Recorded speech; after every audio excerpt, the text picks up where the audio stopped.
இந்த வீடியோல என்ன பார்க்க போறோம் அப்படின்னு பார்த்தீங்கன்னா, டைக்கின் ஏசில வந்து அவுட்டோர் யூனிட் ஃபேன் மோட்டரோட பேஸ் வந்து ரஸ்ட் ஆகி உடைஞ்சு போச்சுங்க. இந்த ஃபேன் மோட்டரோட பேஸ் நெறைய இடத்துல ட்ரை பண்ணோம். எங்கேயுமே கிடைக்கல. ஸோ இதுக்கு ஒரு ஆல்டர்னேட்டிவ் சொல்யூஷன் பண்ணலாம் அப்படின்றதுக்காக தாங்க இந்த வீடியோ. அவுட்டோர் யூனிட் வந்து பார்த்தீங்கன்னா, சன்சைட்ல இருக்கு. இந்த சன்சைட்லயே இந்த ஒர்க்க நம்ம வச்சு பண்ண முடியாது. ஸோ பின்னாடி கொஞ்சம் இடம் கம்ஃபர்டபுளா இல்ல. ஏசிய ஆன் பண்ணி பம்ப் டவுன் பண்ணிட்டு, அவுட்டோர் யூனிட் ஃபிளார ரிமூவ் பண்ணிட்டு, ஒயர் எல்லாம் ரிமூவ் பண்ணிட்டு, அவுட்டோர் யூனிட்ட டெரஸ்க்கு தூக்கிட்டோம். தூக்கிட்டு அவுட்டோர் யூனிட்ட தனித்தனியா ஓப்பன் பண்ணிட்டு, கம்ப்ரசர் நாய்ஸ் ரெடியூஸ் ஆவறதுக்கு அத சுத்தி ஒரு துணி மாரி சுத்திருக்காங்க இல்லையா? அதுக்குள்ள வந்து பாத்தீங்கன்னா, அந்த அக்யூமுலேட்டர்ன்னு சொல்லுவாங்க இல்லையா? அதுல வந்து பாத்தீங்கன்னா, ஃபர்ஸ்ட் எல்லாம் வந்து பாத்தீங்கன்னா, அந்த ரப்பர் கோட்டிங் மாரி ஒண்ணு சுத்தி வச்சிருக்காங்க. ஸோ அது எதுக்காக சுத்தியிருக்காங்க அப்படின்னு பாத்தீங்கன்னா, கம்ப்ரசர் ஒர்க் பண்ற டைம்ல அக்யூமுலேட்டர் சில்னஸா இருக்கும். அந்த துணி வந்து அந்த அக்யூமுலேட்டர சேர்த்து சுத்தி இருக்கிறதுனால, அந்த அக்யூமுலேட்டர்ல வர வாட்டர் எல்லாமே அந்த துணியில அப்சர்வ் ஆயிடும். அப்சர்வ் ஆயி அது ஈரமாவே இருக்கும். நாளடைவுல அது வந்து பாத்தீங்கன்னா, அக்யூமுலேட்டர துருப்பிடிக்க வச்சு, அது அக்யூமுலேட்டர்ல கேஸ் லீக்கேஜ் கம்ப்ளைண்ட் வரும். ஸோ அது வராம இருக்கிறதுக்காக தான் உள்ள வந்து பாத்தீங்கன்னா, ரப்பர் கோட்டிங் பண்ணியிருக்காங்க. ஆனா இப்போ வர ஏசில எல்லாமே அந்த மாரிலாம் பண்ணல. ஸோ எதுக்காக இந்த மாரி பண்ணல அப்படின்றது கம்பெனிக்காரங்கள தான் கேட்கணும். ஸோ அதனால தான் வந்து பாத்தீங்கன்னா, அந்த கம்ப்ரசர சுத்தி துணி மாரி இருக்கு இல்லைங்களா? அத ரிமூவ் பண்ண சொல்றோம். துணி மாரி இருக்கு இல்லைங்களா? அத ரிமூவ் பண்ணா கம்ப்ரசர் நாய்ஸ் இன்கிரீஸ் ஆகுமான்னு கேட்கிறீங்களா? கண்டிப்பா கம்ப்ரசர் நாய்ஸ் ஒரு 10% தான் இன்கிரீஸ் ஆகும். அதுக்கு மேலலாம் இன்கிரீஸ் ஆகாது.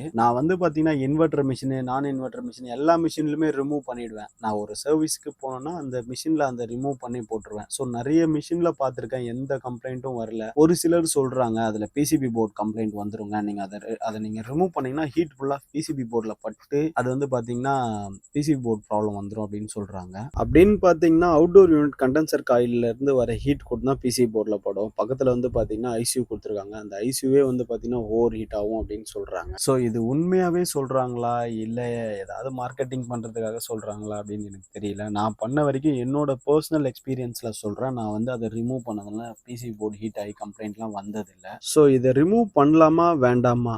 நீங்க தெரிஞ்சிருந்தா எனக்கு ஒரு கமெண்ட்ல சொல்லுங்க. ஃபேன் மோட்டர் பேஸ் ரெடி பண்றதுக்கு 5/8 காப்பர் பைப் எடுத்து அத வந்து பார்த்தீங்கன்னா நசுக்கி எல் கிளாம்ப் மாரி பண்ணிட்டேன். அந்த எல் கிளாம்ப் மாரி பண்ணி வச்ச காப்பர் பைப்பை எடுத்து ஃபேன் மோட்டரோட பேஸ்ல வச்சு ஒவ்வொரு ஸ்க்ரூவா 6 ஸ்க்ரூ ஃபிக்ஸ் பண்ணிட்டேன். ஸோ அந்த 6 ஸ்க்ரூ ஃபிக்ஸ் பண்ணும்போது சைட்லலாம் ஓடும். கையில கீழ குத்திரும். கேர்ஃபுல்லா ஒவ்வொரு ஸ்க்ரூவா ஃபிக்ஸ் பண்ணுங்க. அப்படி நம்ம ஒவ்வொரு ஸ்க்ரூவா ஃபிக்ஸ் பண்ணி முடிச்சுட்டோம். முடிச்சுட்டு ஃபேன் மோட்டரோட பேஸ் ஸ்ட்ரைட்டா இருக்கா அப்படின்றதுக்காக தரையில வச்சு செக் பண்ணோம். ஸோ ஸ்ட்ரைட்டா தான் இருக்கு. ஃபேன் மோட்டர் பேஸை எடுத்து அவுட்டோர் யூனிட்டோட பேஸோட வச்சு ஒவ்வொரு ஸ்க்ரூவா போட ஸ்டார்ட் பண்ணிட்டோம். இதுல வந்து பாத்தீங்கன்னா 4 ஸ்க்ரூ போட்டிருக்கோம். இதுக்கு எதுக்கு 4 ஸ்க்ரூ அப்படின்னு நீங்க கேட்கலாம். ஃபேன் மோட்டர் ஓடும்போது அந்த பேஸ் வந்து ஷேக் ஆகி நாளடைவுல அந்த ஸ்க்ரூ லூஸ் ஆச்சுன்னா பிளேடு எங்கேயாவது சைடுல பட்டு உடைஞ்சிரும். ஸோ அது உடையாம இருக்கிறதுக்காக தான் 4 ஸ்க்ரூ. இந்த 2 காப்பர் பைப்பும் ஷேக் வந்து வரக்கூடாது அப்படின்றதுக்காக அதுக்கு ஒரு சப்போர்ட் போடுறோம். அதுக்கு ஒரு ஸ்க்ரூ, இதுக்கு ஒரு ஸ்க்ரூ போட்டு சப்போர்ட்ட பக்காவா போட்டுட்டோம். ஸோ இது வந்து பார்த்தீங்கன்னா பக்காவா இருக்கும். ரொம்ப நாள் லைஃப் வரும். இது வந்து பார்த்தீங்கன்னா மாத்தணும், இது பண்ணணும் அப்படின்றதுலாம் இல்ல.